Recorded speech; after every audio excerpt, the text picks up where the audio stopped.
Hello everyone, कैसे हैं आप सब। पहले हमने सर्कुलर फ्लो पढ़ लिया था, डोमेस्टिक टेरिटरी के बारे में पढ़ लिया था। आज हम पढ़ेंगे नेशनल इनकम। नेशनल इनकम क्या है। बिना टाइम वेस्ट करे स्टार्ट करते हैं। नेशनल इनकम, अगर हम किसी भी नॉर्मल इंसान से, किसी से भी जनरली पूछ ले, आप किसी से पूछ लो अपने घर में कि नेशनल इनकम क्या होती है, तो क्या कहेंगे आपको कि हमारी कंट्री में जितनी भी इंडिविजुअल पर्सन्स की या लोगों की इनकम है ना, उसको हम नेशनल इनकम कहेंगे। पूरी कंट्री की इनकम कहेंगे, नेशन की इनकम कहेंगे। या आप कह सकते हो एक कंट्री के जितने भी लोग हैं, जो भी लोग हैं, जैसे भी पैसा कमा रहे हैं, उनकी जो भी इनकम है, उसको अगर हम प्लस कर ले तो वो क्या हो जाएगी, नेशनल इनकम हो जाएगी। यही जवाब देंगे, क्योंकि नेशनल इनकम को मतलब पूरी नेशन की इनकम। पर हम यहाँ पे इकोनॉमिक्स पढ़ रहे हैं। इकोनॉमिक्स में नेशनल इनकम क्या होती है, हम वो पढ़ेंगे आज। तो हमें पता होना चाहिए कि नेशनल इनकम एग्जैक्टली होती क्या है। National income is the sum total of factor incomes earned by normal residents. क्या है, फैक्टर इनकम्स है, किसके द्वारा अर्न की हुई है, normal residents of a country during period of an accounting year. एक काउंटिंग ईयर के अंदर नॉर्मल रेजिडेंट्स द्वारा जो फैक्टर इनकम अर्न की जाती है, उसको हम क्या बोलते हैं, नेशनल इनकम बोलते हैं। यानी कि एक साल के अंदर एक कंट्री के जितने भी नॉर्मल रेसिडेंट्स हैं, वो जितनी भी फैक्टर इनकम अर्न कर रहे हैं, उसे प्लस कर दो, हमें हमारी नेशनल इनकम मिल जाएगी। अब आप सब पूछोगे कि ये फैक्टर इनकम क्या है, नॉर्मल रेसिडेंट्स क्या है, अकाउंटिंग ईयर क्या होता है ना। तो अकाउंटिंग ईयर का मतलब होता है फाइनेंशियल ईयर। मतलब जो नॉर्मल कैलेंडर होता है ना, उसमें हमारा ईयर होता है 1 जनवरी टू 31 दिसंबर। हम क्या काउंट करते हैं, 1 ईयर काउंट करते हैं। बट हमारा फाइनेंशियल ईयर स्टार्ट होता है 1 अप्रैल टू 31 मार्च। कहाँ से कहाँ तक स्टार्ट होता है, 1 अप्रैल टू 31 मार्च। और हमारा फाइनेंशियल ईयर 1 अप्रैल से स्टार्ट होकर 31 मार्च को जो एंड होता है, उसे ही हम कहेंगे अकाउंटिंग पीरियड। तो समझ आ गया आपको अकाउंटिंग ईयर क्या है। अब समझो, 1 अप्रैल से लेकर 31 मार्च तक एक कंट्री के जितने भी नॉर्मल रेसिडेंट्स, जितनी भी फैक्टर इनकम अर्न कर रहे हैं, वो सब क्या है, नेशनल इनकम। अकाउंटिंग ईयर समझ आ गया, हमारा फाइनेंशियल ईयर। अब अकाउंटिंग ईयर तो आपको समझ आ गया है। अब हम बात करते हैं फैक्टर इनकम की। फैक्टर इनकम की डेफिनेशन दी हुई है, पहले आप डेफिनेशन पढ़िए, फिर मैं आपको आगे समझाती हूँ। Factor incomes are the payments made by the producer sector to the household sector. कौन कौन है इसमें, एक हाउस होल्ड सेक्टर है और एक प्रोड्यूसर सेक्टर है। For the use of factor services, जो आप फैक्टर सर्विसेज हाउस होल्ड से ले रहे हो, उसको जो आप पेमेंट कर रहे हो, वो क्या है, फैक्टर इनकम है आपकी। समझ पा रहे हो फैक्टर इनकम क्या है। हमारा हमने सर्कुलर फ्लो में पढ़ा था ना, कैसे रोटेट हो रहा है प्रोडक्शन से हाउस होल्ड को। क्या हो रहा है, प्रोडक्शन, जो प्रोड्यूसर सेक्टर है वो प्रोडक्शन कर रहा है, हाउस होल्ड सेक्टर उसको सर्विसेज दे रहा है। फिर हाउस होल्ड जो प्रोडक्शन हो रहा है, हाउस होल्ड उसको परचेज भी तो कर रहा है, अपनी सर्विसेज चाहिए तो सर्विसेज ले रहा है। जो भी प्रोडक्शन हो रहा है उसको परचेज कर रहा है अपनी नेसेसिटीज को पूरा करने के लिए, तो वो पैसा भी रोटेट हो रहा है। ठीक है, अब मैं आपको आगे समझाती हूँ कि फैक्टर इनकम में क्या क्या है।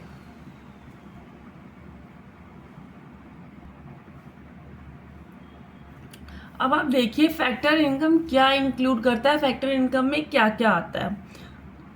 Compensation of employees for rendering services as employees, जो हमें सर्विसेज एम्प्लॉयज दे रहे हैं, हमारा काम कर रहे हैं, हम उनको पैसे देंगे, उनको सैलरी मिलेगी ना।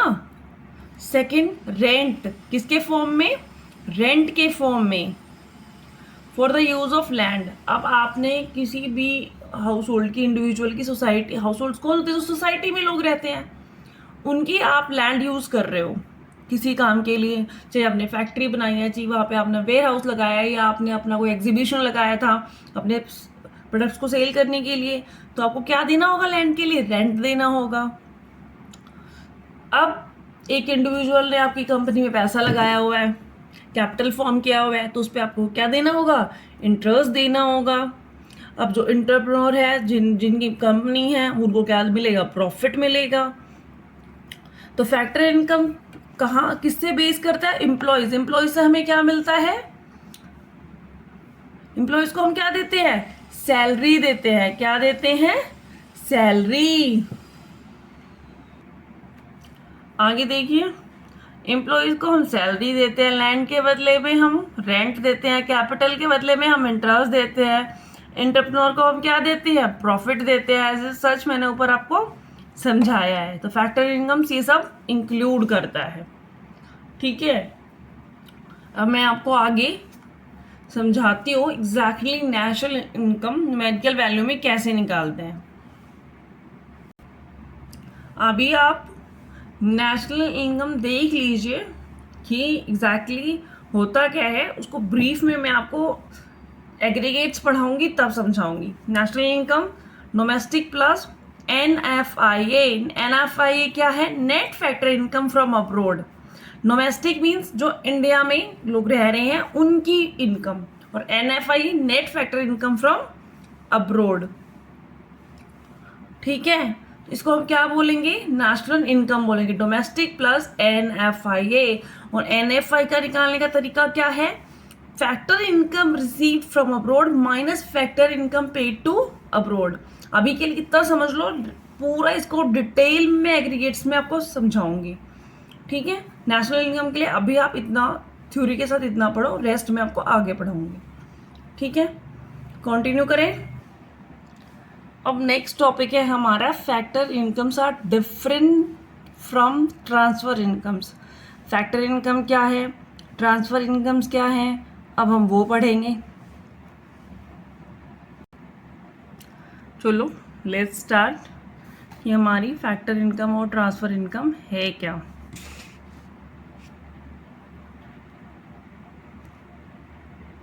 सॉरी, कैमरा एडजस्ट कर लेते हैं। फैक्टर इनकम का मीनिंग है, factor incomes are the payment made by the producer to household. जो प्रोड्यूसर हाउस होल्ड को पे करता है, दैट इज फैक्टर इनकम। किसके बदले में, सर्विसेज के बदले में। Transfer income, it refers to those incomes which are received by a person in the form of help, donation और चैरिटी। ट्रांसफर इनकम क्या होती है, वो आप कमाते ही नहीं हो, आपको ऐसे ही मिल जाती है, जैसे डोनेशन मिल गई, चैरिटी मिल गई। आपके लिए एग्जाम्पल, घर में मामा मामी आए थे, बुआ जी आई थी, कैश दे दिया आपको, है ना, कि भाई अपने लिए कुछ ले लेना, तो वो क्या है, ट्रांसफर इनकम है। नेचर क्या है इसकी, जैसे मैंने लिखा हुआ है ना, आपको सेम ऐसे ही लिखना है, इस चीज़ में कोई चेंज नहीं करना है। तो हम पढ़ रहे थे फैक्टर इनकम और ट्रांसफर इनकम। ठीक है, फैक्टर इनकम का और ट्रांसफर इनकम का मीनिंग मैंने आपको बता दिया है। मीनिंग आपको ऐसे ही, जब एग्जाम में लिखना है तो ऐसे ही लिखना है, मीनिंग, नेचर, अर्नड और unearned component of national income, examples. Same ऐसे लिखेंगे तो पूरे मार्क्स मिलेंगे आपको।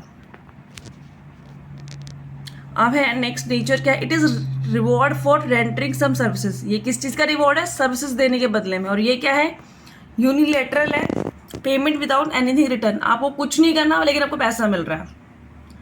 अर्नड और अनअर्नड क्या है, फैक्टर इनकम आपको कमानी पड़ती है, काम करना पड़ता है। और ट्रांसफ़र इनकम के लिए आपको कुछ नहीं करना पड़ता, वो आपको अर्नड है। जैसे आपको मैंने बताया भुआ फूफा ने दे दिया, चैरिटी, डोनेशन, कुछ भी आपको कहीं से पैसा आ रहा है, दैट इज। अब इसके आगे आप देखो कंपोनेंट ऑफ नेशनल इनकम क्या है, these are included in national income. Factor income किसमें इंक्लूड होती है, नेशनल इनकम में इंक्लूड होती है, और जो ट्रांसफ़र इनकम होती है वो नेशनल इनकम में इंक्लूड नहीं होती है। ठीक है, एग्जाम्पल्स क्या हैं फैक्टर इनकम्स के, rent, salary, wages, interest on capital, profit. इसके ट्रांसफ़र इनकम्स के क्या हैं, gift, grants, donation and charity. अब नेक्स्ट क्या है, नॉर्मल रेजिडेंस क्या होते हैं, आपको समझ आ गया होगा फैक्टर इनकम क्या है। अब हम नॉर्मल रेजिडेंस को पढ़ते हैं। नॉर्मल रेजिडेंट्स कौन होते हैं, normal resident is one who ordinarily resides in the country and whose economic interest lies in that country. Country में रह रहा है और उसका इकोनॉमिक जो इंटरेस्ट है वो भी किसके लिए, कंट्री के लिए है। पॉइंट्स देखिए इसके, ordinarily residing means that a person is residing in that country for a period of 1 year or more। Ordinary का मतलब 1 साल से या उससे ज़्यादा टाइम से वहाँ पे रह रहा है। ये पर्सन कंट्री का सिटीजन हो भी सकता है और नहीं भी हो सकता है। ठीक है, समझ आया। ऑर्डिनरी रिसाइडिंग का क्या मतलब होता है, जो कंट्री में रह रहा है 1 साल से ज़्यादा से, चाहे वो कंट्री का सिटीजन है या नहीं है। अब दूसरा पॉइंट देखिए, इकोनॉमिक इंटरेस्ट क्या होता है। Economic interest means that he carry out all his economic activities like production, consumption and investment in that country. वो अपनी सारी इकोनॉमिक एक्टिविटीज उसी कंट्री में कर रहा है, उसी कंट्री के लिए ही कर रहा है, चाहे वो प्रोडक्शन है, चाहे वो इन्वेस्टमेंट है, चाहे वो कंजप्शन है, खरीद रहा है, बना रहा है, पैसे लगा रहा है, सब उसी कंट्री में कर रहा है। अब हम पढ़ेंगे नॉर्मल रेजिडेंट्स क्या होते हैं।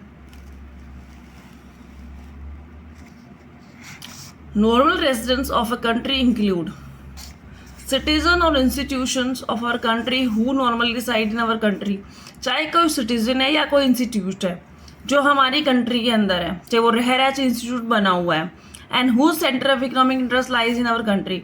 उस सिटीजन के रहने से जो वो पैसा अर्न कर रहा है, चाहे वो प्रोडक्शन के फॉर्म में कर रहा है, चाहे वो सामान बेच रहा है, चाहे वो कंज्यूम कर रहा है, चाहे वो बना रहा है, और चाहे कोई इंस्टीट्यूट उसने बनाया है या कोई इंस्टीट्यूट या कोई कंपनी है, वो जो भी पैसा अर्न कर रहा है वो हमारी कंट्री के इकोनॉमिक के लिए यूज़ हो रहा है। इकोनॉमिक, उसके पैसा कमाना, उसकी सैलरी हमारे इकोनॉमिक में ऐड हो रही है। सेकंड, सिटीजन्स और institution of other nations whose continue to live in our country. दूसरी कंट्री से आए हुए लोग या उनका बनाया हुआ इंस्टीट्यूट, कंपनी, फॉर्म, कुछ भी है, वो हमारी कंट्री में है। और who centre of economic interest lies in our country, जो भी वो भी अब हमारी कंट्री में रह के अर्न कर रहा है तो हमारी इकोनॉमिक में आएगा, हमारी इकोनॉमी के लिए हेल्पफुल होगा।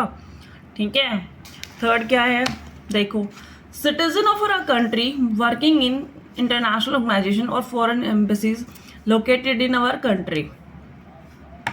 हमारी कंट्री के सिटीजन हैं और बाहर काम कर रहे हैं, फॉरेन एम्बेसीज में काम कर रहे हैं, तो उनका पैसा कहाँ काउंट होगा, हमारी कंट्री की इकोनॉमी में काउंट होगा। नेक्स्ट क्या है, citizen of our country who are living abroad but not for a period of 1 year.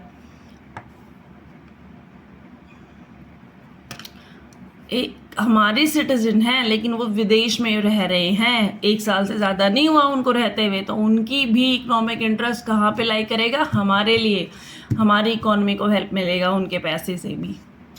Next क्या है,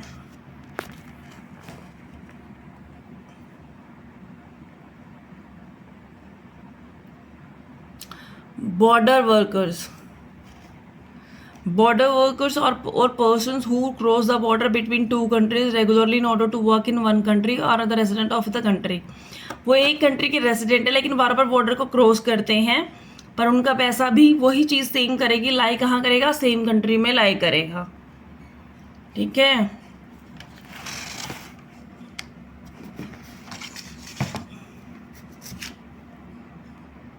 official diplomats and members of the armed forces of a foreign country.